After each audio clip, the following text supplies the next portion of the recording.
Magandang umaga sa ating lahat mga kalbularyo, dalaygon ang Diyos. Ito na naman isang Mitsubishi Montero Sport ang ating hula-hulaan ngayon. Sabi ng may-ari dito, paminsan-minsan ay nag-low power raw.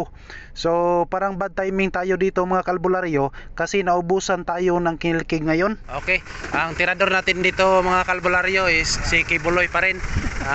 Iwan ko kung may alam ba siya dito, pero tingnan lang natin mga kalbularyo ha. Tingnan natin mabuti kung ano talaga ang problema nito. Ngayon mga kalbularyo, i-test muna natin. At sabi ng may-ari ay minsan magwala-wala yung power niya. Pero ngayon sa nakikita natin, i-test muna natin ha. So ngayon naka-under na ang makina, i-rev muna natin. Talagang may delayed mga kalbularyo. So kahit na hindi na nakailaw yung check engine niya, pero tingnan na lang natin yung mga posibleng problema sa mga low power. Okay, hindi na natin to patatagalin mga kalbularyo, titirahin na natin, baka maunahan pa tayo ng iba. Sige, fire. Ngayon mga kalbularyo, wala naman nakailaw na check engine. So ang gagawin na lang tayo dito, hula-hulaan lang tayo dito.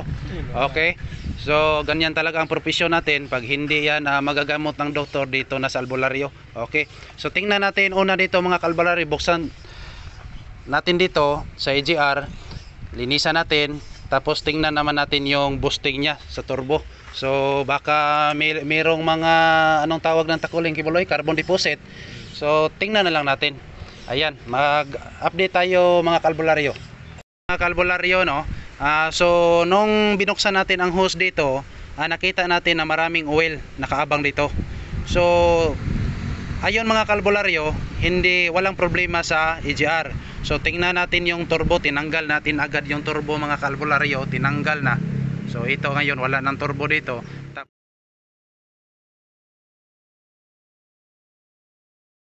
So ayan mga kalbularyo, andito na sa labas ang turbo natin. Buksan muna natin dito sa turbine side. Tingnan natin bakit nag low power talaga, at bakit daw pumasok yung oil sa EGR. So sigurado ako mga kalbularyo na kailangan din na ilinisan natin yung intercooler natin. Okay, we'll be right back. Mga kalbularyo, nakita na natin, nabuksan na natin yung turbo assembly ng isang Montero Sport. So ngayon ipapakita ko sa inyo na talagang makapal talaga yung carbon deposit dito. So ang gagawin lang natin dito ay linisan natin. So far okay naman yung clearance nya at saka ang play nya okay naman. So linisan lang natin. Tapos mga kalbularyo, tingnan nyo pala dito mga kalbularyo, kailangan na hindi ito mabagal na gagalaw. Parang pag malinisan na natin ay talagang nakasmooth na dito, hindi nito mabagal. So kailangan buksan natin din ito. So nakikita natin na talagang ang carbon deposit ay parang makapal na talaga, no? So ang gagawin natin dito mga kalbularyo, once again, linisan muna tayo. Tapos tingnan natin kung ano ang resulta.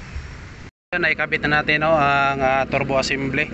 So paandarin natin. Okay, paandarboard. Okay. So ignition on tayo. Start. Tingnan natin kung ano ang kaibahan sa hindi pa natin nalinisan na yung turbo. So before tayo na mag-arrive tayo, undergo muna tayo sa ating ano tawag nito, X-ray machine. So nakikita naman natin na walang check engine dito sa panel board. Pero nung dumating tayo sa X-ray machine ay mayroong fault code. So naka-indicate dito mga kalbularyo na mayroong problema sa MPI GDI diesel at saka e-tax at saka yung sa immobilizer. So maraming code na binigay dito ang X-ray machine natin. Tapos try na lang natin itong i-delete. Pero ang problema lang nito kasi yung check engine natin ay hindi naka turn on, no? So tingnan lang natin, i-delete muna tayo.